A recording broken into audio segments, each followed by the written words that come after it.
로마에서 자란 뉴요커 마시모 피글리우치. 그는 현재 뉴욕 시립대의 철학 교수이다. 철학과 과학을 주제로 한다면 언제나 대중과 이야기하고 싶어하는 열정적인 학자다.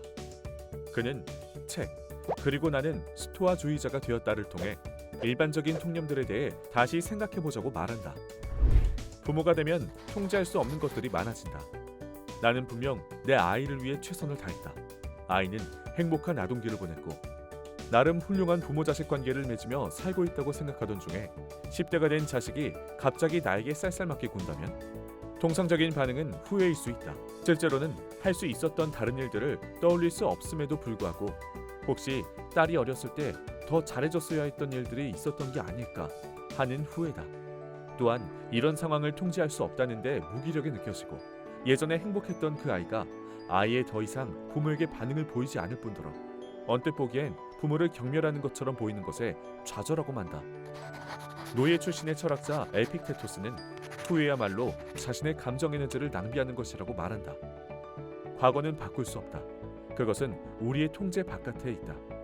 우리는 과거로부터 무언가를 배울 수 있고 또 그래야 하지만 우리가 무언가를 해볼 수 있는 상황들이란 지금 여기서 벌어지고 있는 바로 이 상황들 뿐이다. 올바른 태도는 그간 딸을 키우면서 최선을 다했고 실제로 지금도 딸이 인생의 이 어려운 시기를 잘 헤쳐나갈 수 있도록 최선을 다해 돕고 있음을 아는 데서 위안을 얻는 것이다. 성공을 하든 못하든 그 결과를 분별 있게 수용하는 자세가 필요하다. 우울증을 겪고 있는 24살 청년 앤드루는 일기에 이렇게 적었다. 우울증의 일부는 과거의 잘못들에 병적으로 집착하고 지나간 사건들이나 상황들을 놓고 끊임없이 생각에 잠기며 심지어 그런 것들로부터 일종의 부정적인 확신을 끄집어내는 것입니다. 이것이 다시 현재의 실패를 야기하며 대먹임의 고리를 형성합니다.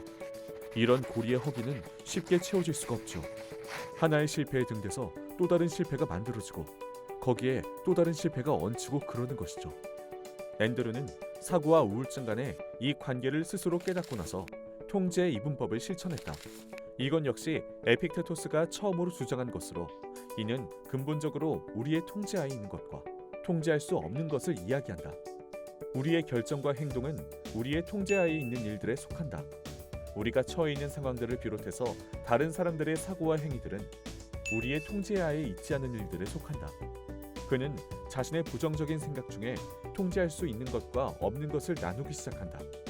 이렇게 부정적인 사건들의 시각화를 통해 우리는 두려움을 감소시키고 만약 그런 일이 실제 벌어지거나 할 때 위기에 대처할 수 있는 정신적 채비를 갖추게 한다. 또 부정적인 일들의 시각화에는 다른 일면도 있다.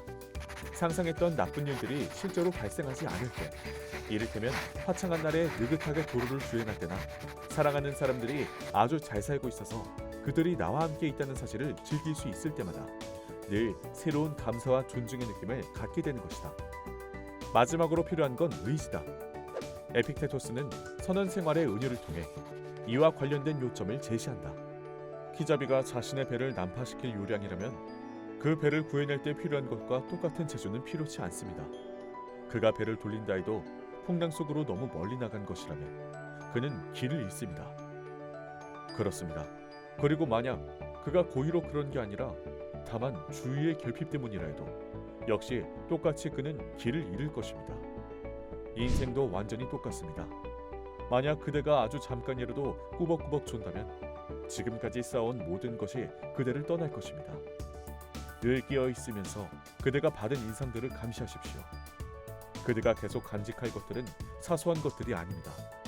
자기 존중, 명예, 성실성, 침착한 정신, 미혹이나 두려움이나 선동에 흔들리지 않기, 이 모든 것들을 한마디로 말한다면 바로 자유입니다.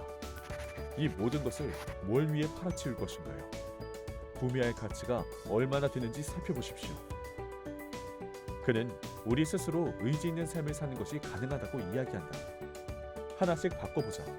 이를테면 편의를 위해 원칙을 타협하는 우리의 무신경한 성향, 꼭 필요할 때에 부족한 우리의 용기, 종종 허영에 휘둘리는 자제력에 대해서 말이다.